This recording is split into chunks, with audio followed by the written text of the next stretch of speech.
This is the Kingsmith WM10 Trifold Water Rowing Machine. A compact, foldable rower that combines water resistance with magnetic resistance for a smooth, realistic rowing feel. It's a sleek, aesthetic, and compact unit that's perfect for light to moderate endurance training, especially if you value smooth resistance and easy storage. Now, I've put this thing through the ringer with some pretty tough workouts, guys. So today, we're gonna break it down using my standard 10-point rating system so we can see if it's a worthwhile addition for your home gym.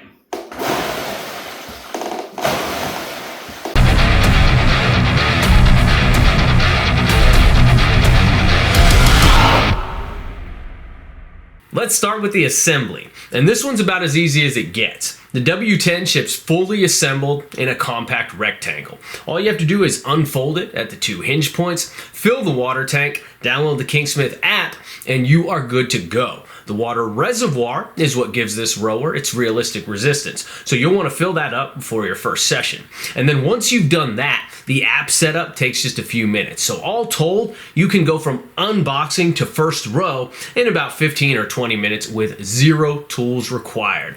And that earns it a perfect 2 out of 2 for assembly. Hey guys, if you made it this far, if you could do me a favor and smash that like button and leave me a friendly comment down below before you go, I would really appreciate it. The engagement is really helpful for my channel, so the more engagement that we can get, the more free, informative content, just like this video, that I can pump out for you guys. Thanks a lot, and enjoy the rest of the video. Feature-wise, the WM10 does some things really well, and others not as much. The water resistance isn't just functional, for example, it is visually satisfying. Watching that water churn while you row really does add a nice aesthetic element to your workout. The unit pairs with the Kingsmith app, which gives you pre-designed workouts, scenic rowing courses, and real-time tracking for metrics like time, distance, and calories burned. So the app is really handy and pretty robust in terms of the metrics that it tracks, but I do personally prefer a built-in display that does all of those things myself. That's just a personal preference, but you know. Now in this case, the built-in display on the WM10 is sleek and aesthetic. It looks really nice, but it is a little bit minimalist overall. It still provides metrics such as stroke rate, current speed, distance, and calories burned, but it doesn't let you do things like set a specific time or distance goal that you want to achieve and then basically have the thing just go off, like set a timer once you've hit your goal. So for me, that's a little bit disappointing. The built-in display is functional, but it's not quite as intuitive as I would like. For that reason, I'm docking half a point here, giving us a feature score of 1.5 out of 2 points. And now moving on to build quality. And here's where things start to slip a little bit with the WM10 Trifold rower. For moderate rowing, the WM10 feels fine, right? Completely fine. But when you start pulling really hard on the handle, really powerful on the handle, the hinge point where the unit folds just in front of that water tank lifts off of the ground with every single stroke against the handle. Now, it's not catastrophic, but it is enough to kind of make you think twice about really pulling all out on the rower, especially if you're a stronger guy who has a very real capability of actually potentially breaking the machine. One quick feature worth mentioning here is the quick lock system. The idea with this is to help secure the rower a bit more firmly and reduce that front end lift that I was dealing with, especially for users who are training at light to moderate intensities. Now, I made sure that these quick lock screws were locked down fully during my sessions, but even so, I still saw some front end movement when I was rowing hard. One thing to keep in mind here, while I did notice a decent amount of play at that front hinge due to my absolutely insane strength, for people who are training at lighter or moderate intensities, which is really who this machine is designed for, this issue likely won't be quite as noticeable. Now, one thing that I started doing in response to that hinge buckling issue was really just changing up my rowing style altogether. So instead of focusing on going as fast or as far as possible in a set amount of time, I shifted to more of a weight training mindset, really, and I started rowing for a certain number of strokes per set. That way, I could still pull hard and I could still get my heart rate up, but I could use more of a controlled power and put less strain on that hinge point because I wasn't so worried about spastically getting through as much work as possible in as little time as possible.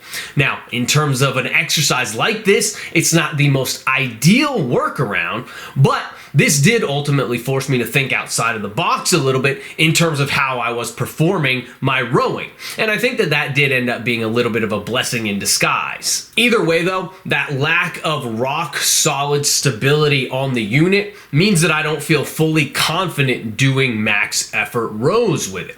So while the frame and the materials look really clean and really sleek overall, this design flaw costs it half a point. So that is 1.5 out of 2 points for build quality. Now let's talk about usage. And I have mixed feelings here. The dual water plus magnetic resistance setup feels incredibly smooth. It makes for a pleasant, low impact workout, and they get bonus points for the rubber feet on this machine. They grip exceptionally well on both the concrete flooring in my garage as well as the rubber gym flooring that I have. So the rower doesn't slide around at all mid-set. That's an issue that I've had with several other rowing machines that I've reviewed, and I've sort of had to create workaround fixes for those units, which I didn't have to do here. So that's a really nice plus. On the other hand, however, the resistance on this particular machine does not get very high, and so the ceiling there may not be quite high enough for power-focused athletes such as myself. And let's be honest, I am a sprint guy. I'm a power guy at heart. I want to go all out in short to moderate bursts, rest a little bit, and then do it again over and over and over. Whether I'm running or cycling or rowing or whatever it happens to be, I'm always going to be enamored by trying to maximize my power output and go as fast as possible. And even at the max resistance setting on the Kingsmith WM10, you simply can't get that heavy, leg driving, power focused row that you need for highly productive sprint or high intensity intervals. It's much better suited to a low intensity, steady state cardio type of activity, or just low to moderate intensity, extended duration rowing sessions. So I'm docking half a point here as well because the unit simply lacks some needed versatility in this particular regard. And that gives us a usage score of 1.5 out of 2 points. And if you do require more resistance, the WR20 model goes all the way up to 176 pounds of resistance compared to 110 pounds on the WM10 model. And finally, let's talk about the value here. At the time of me filming this review, the end of August 2025, the Kingsmith WM10 water rower is going for $7.99 on the Walking Pad website with a retail value of $9.99. Now for a compact rower, that's not outrageous. It's a similar price point to many other competitive units. It folds up nicely, so its footprint is quite minimal. It looks sleek and aesthetic overall, and the resistance is very smooth and feels really, really nice to pull against. But when you factor in the stability issues present here and the limited resistance ceiling that's available on it, the overall value does suffer a bit. At this particular price, you can find sturdier rowers that either go heavier on resistance or offer better designed frames.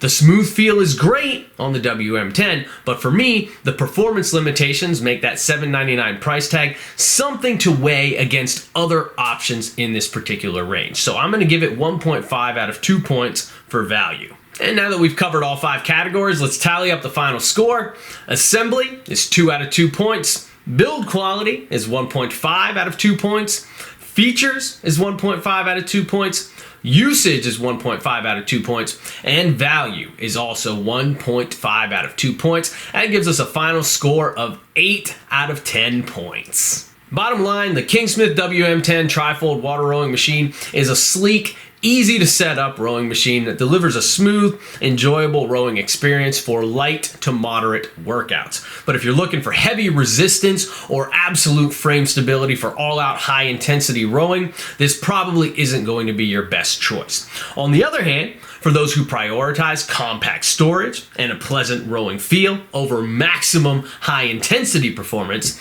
this piece will still be a great fit for your home gym. So if you're interested in a smooth, aesthetic, and compact water rowing machine, be sure to check out the link for the Kingsmith WM10 in the description down below. That's all I got, guys. I hope you found this review helpful. Please be sure to smash the like button before you go. Leave me some love in the comments down below. Check out EnkiriEliteFitness.com for online coaching and awesome training programs. And as always, keep training hard. I will catch you guys next time.